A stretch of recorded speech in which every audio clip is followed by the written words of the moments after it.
Pozdravljeni na webinarju, kako filmski in televizijski montažer vstopi v profesionalno okolje. Sem Sara Gergek in sem magistrirana filmska in televizijska montažerka. V tem profesionalnem okolju delujem zdaj približno 10 let, od tega sem zadnjih 10 let zaposlena kot samozaposlena v kulturi. Torej, odgovor na vprašanje, kako filmski in televizijski montažer vstopi v profesionalno okolje, je že na začetku verjetno malo drugačen kot pri večini ostalih poklicev. Zakaj? Ker v bistvu že, ko se vpisujete na fakulteto, kar bo torej najverjetneje ali je že Akademija za gledališče, radio, film in televizijo, lahko hitro opazite, da akademija sprejme precej manj študentov, kot je to običajno pri večini fakultet Univerze v Ljubljani. Torej, s tem že jasno lahko vidite, da je verjetno tudi okolje precej manjše, oziroma ni potrebe torej po zelo visoki številki izobraženih ljudi za ta poklic, kar torej je neka specifika, vendar pa naj vas to ne prestraši, ker to v bistvu ni nujno slabo, ker kot boste zelo hitro ugotovili, večina teh filmskih profesionalcev se med seboj pozna. In v bistvu, ko boste torej jih spoznali nekaj tudi vi, boste lahko v bistvu zelo hitro potem začeli širiti ta krog poznanstev, sploh morda, če se tega lotite tudi malo zavestno. Torej, rekla bi predvsem morda to, da torej prvi neki koraki, kako pridete do tega, da spoznate torej te ljudi, ki so v tem okolju že dlje časa, bi bili, da torej sodelujete maksimalno na snemanjih, ki jih imate, že preko akademije, torej ko boste snemali dokumentarne ali kratke igrane filme, je tako, da so v ta proces zmeraj vključeni že neki filmski profesionalci, in bi vam pač res svetovala, da se z njimi na teh snemanjih čim bolje spoznate, ker morda bodo pač na vas pomislili, ko jih bo nekdo vprašal za mnenje, koga poklicati za svoj bodoči projekt.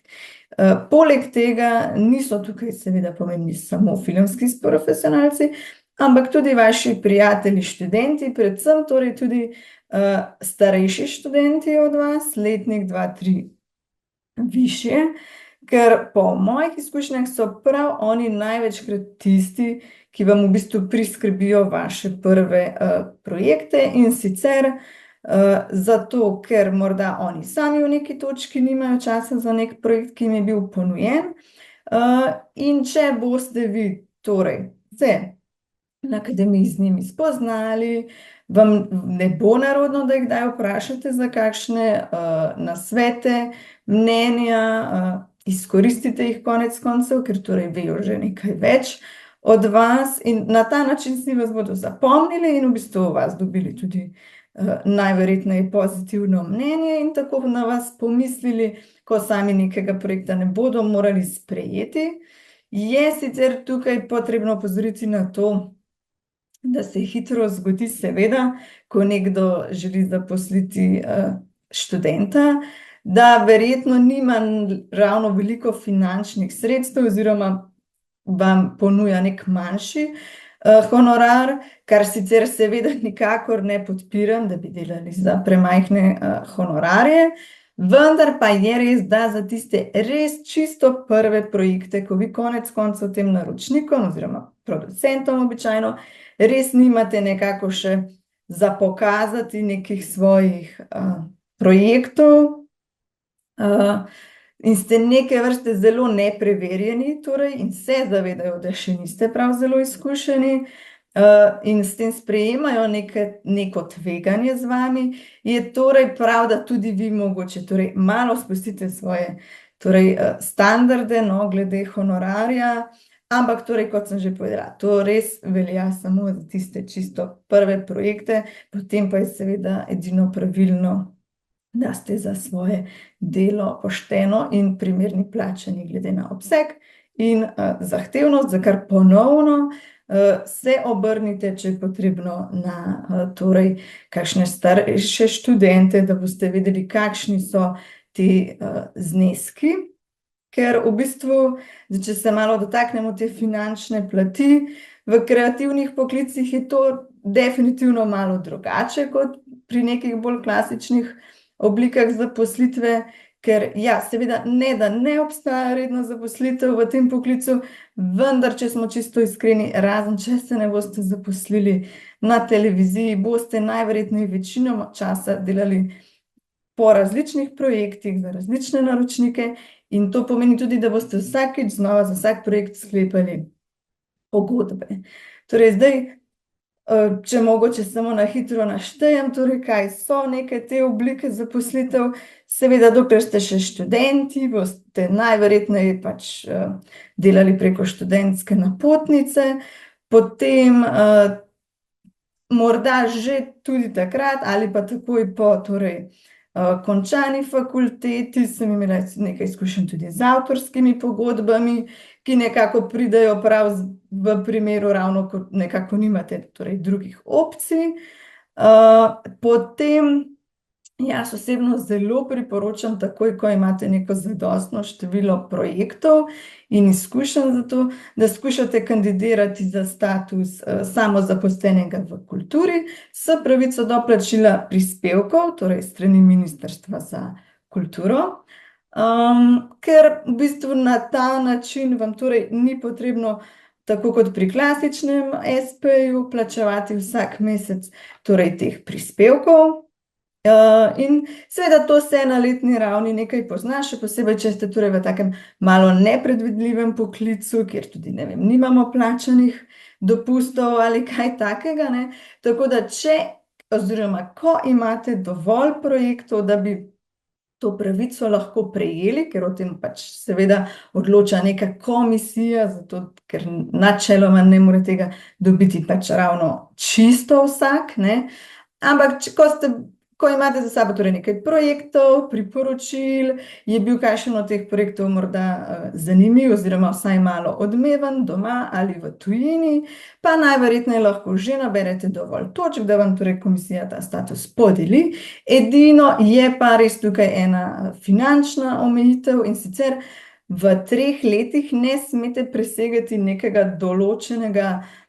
cenzusa dohodkov, trenutno se to giblje tam nekje okoli 21 000 evrov na leto, se pa to ves čas malo spreminja, tako da te stvari je pač treba spremljati, obljublja se, da bo v prihodnosti to bolje, kot je zdaj, ampak seveda torej potrebno je v bistvu te stvari z njimi biti na tekočem. Prav tako so neke možnosti preko ministrstva za razne delovne štipendije, torej definitivno spremljajte njihove novice, spletno stran in podobno.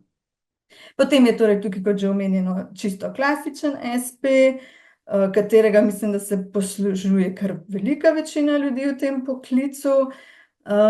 In tukaj imate pa potem seveda več neke svobode oziroma zanj ne rabite nobene posebne komisije, ki vam ga odobri, nimate omejenega letnega cenzusa dohodkov in tudi lažje registrirate več dejavnosti v bistvu, ne. Potem pa seveda torej ja, oblika redne zaposlitve za določen ali nedoločen čas, ki pa torej je večinoma na voljo samo na televiziji oziroma morda tudi v kakšnih večjih produkcijskih hišah, vendar je to precej redko, no. Pa morda na tej točki je prav, da opozorim še na pogodbe same, ki jih boste torej, če boste delali po projektih in ne boste imeli redne zaposlitve, boste v bistvu za praktično vsak projekt morali skleniti neko pogodbo. Pogodbo vam v bistvu pošlje običajno naročnik, ki je najverjetneje že poskrbel, da je v tej pogodbi precej dobro zaščiten, da so njegove in vaše, predvsem vaše običajno obveznosti dobro definirane. Vaša naloga pa je potem, in to res je zelo pomembno, da seveda tudi vi preverite in pogledate pogodbo dobro in opozorite če so v njej neke nejasnosti ali pomanjkljivosti, oziroma jaz bi predvsem rekla, da dosti krat zahtevajo te pogodbe dopolnitve. In naprimer, torej, kaj bi se zgodilo v primeru, če ste vi zdaj torej dogovorjeni za nek pavšalni znesek, za montažo nekega projekta, ki naj bi trajala do določenega datuma. Vendar, ker je torej naš poklic zelo specifičen, kreativen, veliko je spremenljiv, ki se ves čas dogajajo, se hitro zgodi, da se projekt malo zavleče. In v tem primeru vi morate imeti zapisano, da za, ne vem, vsak teden, ko bo projekt trajal dlje od dogovorjenega,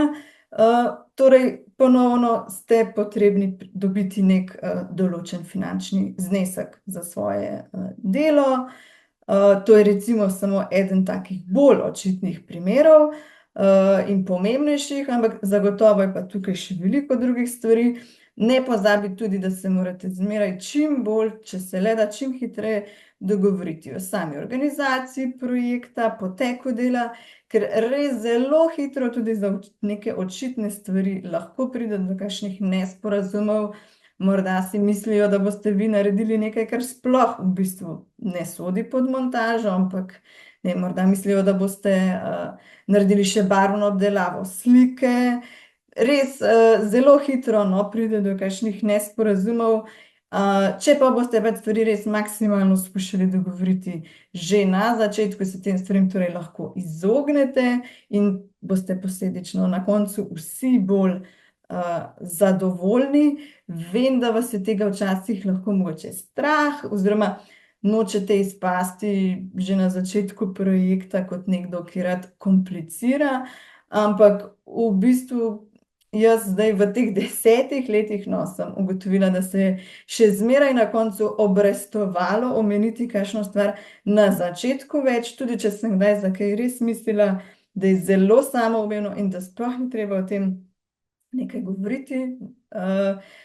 Pa se je hitro kdaj izkazalo, da smo vseeno imeli morda drugačna pričakovanja in res veliko bolje je nek potencialni problem rešiti prej in tega se na koncu zavedajo tudi naročniki, kot pa da ga rešujete potem, ko bo ta problem v bistvu že veliko večji in vam bo njegova rešitev vzela veliko več časa, kot če pač do tega ne bi prišlo. In zato je tudi zelo dobro, če redno za komunikacijo s svojimi naročniki ali producenti v bistvu uporabljate e-mail, ker imate na ta način torej tudi stvari nekako nekaj zmeraj črno na belem napisane, če prihaja do kakršnih koli nesporazumov. Zdaj pa, če se mogoče vrnemo torej na sam začetek, torej kako neposredno torej filmski in televizijski montažer vstopi v to profesionalno okolje, bi torej jaz nekako razdelila v 3 glavne točke. Eno je torej aktivno sodelovanje, kar sem v bistvu nekako omenila že na začetku. Ne pozabi, da je zelo pomemben stik s starejšimi letniki, vsemi pač filmskimi profesionalci, ki jih boste spoznali tekom študija na raznih snemanjih. In konec koncev ne pozabi, da čeprav se vam to morda v tem trenutku sliši nenavadno, ampak tudi vaši profesorji so na koncu vaši potencialni bodoči delodajalci ali pa vsaj sodelavci. Torej tudi to je morda dobro, da imate v mislih. Torej, potem druga neka točka bi bila to, da ste pripravljeni delati na različnih in v bistvu raznolikih projektih. Verjamem, da vsak, ko se vpiše na akademijo, ima neko predstavo, kaj so neki projekti, ki jih bo verjetno večinoma delal. Torej nekdo morda želi biti montažer televizijskih serij, nekdo bi rad montiral le igrane celovečerne filme ali kratke. Ampak dejstvo je, da Slovenija torej je majhen trg in še celo, ko boste že zelo izkušeni, verjetno ne boste mogli res striktno samo enega tipa projektov delati ves čas. Na začetku pa se mi zdi, da je to sploh torej še malo bolj nemogoče, ker v bistvu tudi jaz bi vam tako svetovala, tudi če vam nek projekt ne odgovarja morda tako zelo, ga pač sprejmite, če nimate boljše alternative. Konec koncev so to dodatne finance. Drugo, dobivate izkušnje. Ne glede na to, kakšen projekt je, izkušnje boste zagotovo dobili in s tem novo znanje, kar pač je itak ena, dajmo temu reči, zelo pomembna stvar, ena od glavnih konec koncev. Tretja pa je to, da ponovno pač spoznavate nove ljudi, ker tukaj se ne gre samo za naročnika, ki vas je najel, ampak recimo, če povem na enem osebnem primeru, sem delala na nekih televizijskih serijah in tekom tega procesa sem spoznala kar nekaj režiserjev. In recimo enkrat naknadno me je potem ena režiserka kontaktirala in na koncu smo delali skupaj nek dokaj uspešen celovečerni projekt, za katerega smo dobili tudi nekaj nagrad. Tako da zelo velikokrat se morda na začetku nič posebnega projekt lahko izkaže naknadno, posledično kot nekaj zelo dobrega za vas. In torej, kot že rečeno, z vsakim projektom se pa definitivno zelo veliko naučite. Potem zadnja stvar, torej pa seveda je neka zanesljivost, kar se sliši zelo logično. Torej, jaz bi vam svetovala tako, ne glede na to, tudi če s kakšnimi pogoji dela pri projektu niste najbolj zadovoljni, projekt zmeraj pač res skušajte opraviti dobro, po svojih najboljših zmožnostih, ker se to na koncu pač na projektu vidi in morda, ko vas bo ta produkcija poklicala naslednjič, boste imeli vi toliko boljše izhodišče, da si izborite, recimo boljše pogoje dela. Hkrati pa se bodo oni zavedali,